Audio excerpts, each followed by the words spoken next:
you doing, mush heads? How you doing? We are going to do a video for you today, and that is how to transfer a fungal source from a slant. Now, a lot of people ask us, how do you make the spores? Where's it all come from? So we keep our master fungal cultures on these things that are called slants. And as you can see, this is, inside of here it's called Agar. It's like a gelatin type substance. It's got potato dextrose and some wood sticks in there for the fungus to be healthy. But it's on a slant. And we will take pieces, and what happens is basically this creates a situation where the fungus isn't digging deep down, and it's really like a slow eat. And you can keep fungal cultures for years and keep dipping back into them to make new fungus, new mushrooms, and you always make sure you're getting it from the same strain and batch. There's not going to be any differentiation. So we bought these off of Etsy. I think it was like Michigan Mushroom, or I'll put the link down because I'm not sure off the top of my head. But you can make these, but we bought them like 50 to a batch, and it was just a lot easier for us to purchase them, and then we can get going. Same thing with our agar dishes. You can pour those and make them. We find them a little bit easier to find a good source, and we buy like 30, 40, 50 at a time. And we got plenty, and we just don't have to spend all that time. We'll spend our time on other stuff and creating agar and slant jobs. Yeah. So what we're going to do, we're going to transfer this fungus to these agar plates using this piece of material. And I forget what this thing is called, but essentially it's just a big stick. And if I didn't say it already, alcohol everything up. Your hands, the business, the area, which I've already done before this video. And we're working in front of a laminar flow hood there. And what that does, it sprays out clean air to all of us. And I'll find what these things are. I bought them on Amazon. I forget what they're actually called. But essentially, you're going to dig this instrument, and we're going to alcohol it down. We alcohol everything down. Right? Because we don't want any contaminants. We want this to be a success. This is going to get alcohol down. I'll set it up there, and then it's going to get flame broiled.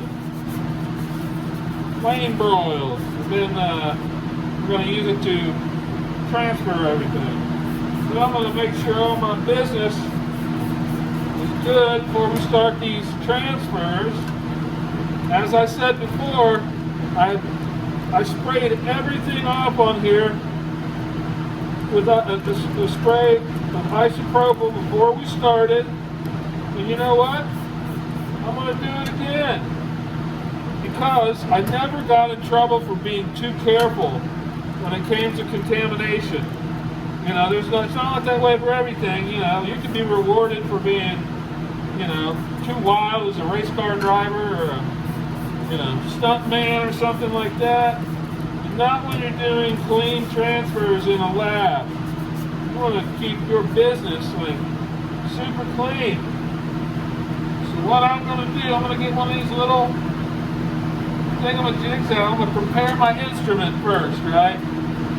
You don't want to be ready and then not have your business ready. I think that makes sense. Whoops. Whoopsie daisy. And what this instrument here does, you can see that, you can put this little metal swap in there and then tighten it up, right? Because you're going to use this to dip down in that. I go overboard on alcohol, some people say, but like I said, I've never gotten in trouble. Another thing we want to do before we do the transfer is get all our stuff in here. and unopened, because I almost started to do the flame broil, and I wasn't ready.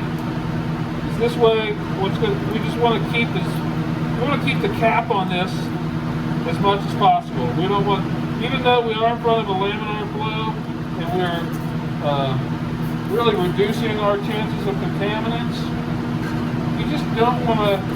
You don't want to do things you don't have to do, right? If you don't have to keep that open, then don't, because these flow hoods have a 99.99% rate of effectiveness. There's always that one little 0.01. So I have alcoholed everything down. I even cleaned down my Coleman flame here. So we've got it ready to take out. One thing I have is a jar of, or a little glass bottle of alcohol. And what I'm going to use that for is, after I flame sterilize this, I'm going to cool it down so it doesn't cause a problem. It's going to be super hot. So here we go, flame. Doesn't take much to get it all red, as you can see. Then I'm going to dip it down in there, turn that off, set this down, make sure my hands, once again, and we're going to open this up. I'm going to take this guy right here, and I'm going to give me a little dip down in here. It's hard to see. I just want like a little bit. I don't need hardly any. And that is plenty to get it started. Let me show you this. You can see it. I'm going to put the top on there. Set it back here. Bring another one out. I'm going to, just because it's been out again, I'm going to clean this off. I'm going to flame sterilize it one more time. But there was a little bit of matter from the old fungi on there. And I just don't want to take any chances. Why take chances when you don't have to in the lab? Because this is like a precision thing. You want to make sure all your business is business. We're going to remove this, move this, get us some fungus on that strip there. Come on now, there we go. Just a little bit, it's all it takes. Right? Cover that up, flow hood, set this aside, we don't need it anymore. And what I've done, I have parafilm that I already pre-cut. I always find that like 3 little strips of parafilm is perfect around here. And another tip, cut more strips than you need, because sometimes you screw up in the middle and you'll break one, and then you're like, oh, what do? I gotta go back and cut them. Because I've already sprayed these off with isopropyl alcohol as well. So I want to keep everything just as absolutely clean as possible in this whole process. And when you're putting these around, grab one with your finger, just solid, and then pull it, but don't yank it, because you'll break the parafilm. And what this parafilm does, it allows the fungus to breathe. It will allow air. It's just like a filter, right? So it will allow air to pass, but at the same time, it will keep all contaminants out. Because all we want is fungus to grow, right?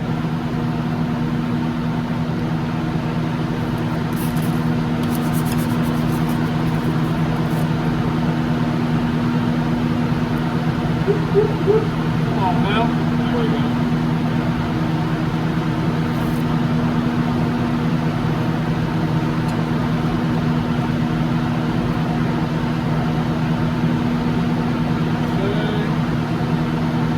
Easy. about the lab, if you go hard, you're gonna have mistakes. So lab psychology is just chill. Take it around there.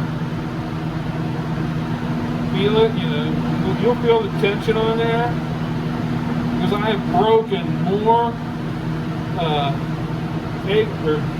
little plates here, not the plates, but the rubber, the parafilm.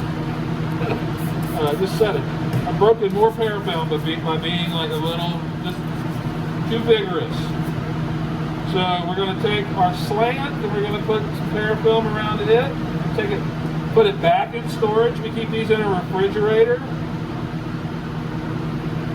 And they'll keep much better over time in that situation. And we'll put it back, and then this is ready to make even more fungus. And then we're going to grow these guys out. We'll mark them black. These are black pearls. We call them black kings.